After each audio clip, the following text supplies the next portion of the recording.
Oilada ko'p janjallar yetishmovchilikdan bo'ladi-da. Ayniqsa ayollarning sabrsizligi, ya'ni shukursiz bo'lib ketayotganligi, mana shu narsalarga nima sabab bo'lyapti deb o'ylaysiz? Ayub alayhissalom ham kasal bo'layotganlarda ayollar sizdan nima ko'rdim deb qolgani oxirgi payt.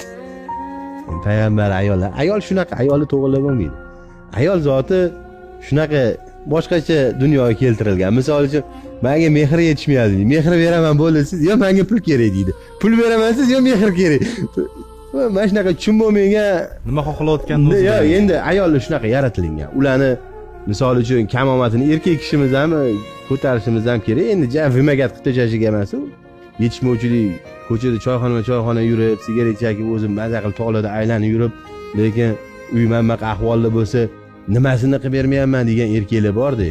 Ikkita xaltada karam bilan kartoshka ko'tarib kelib, mana deb bersa-da, o'zaniki go'shtli ovqat yeyversa, mana uyda hamma narsa borib turadigan erkaklar bor-da.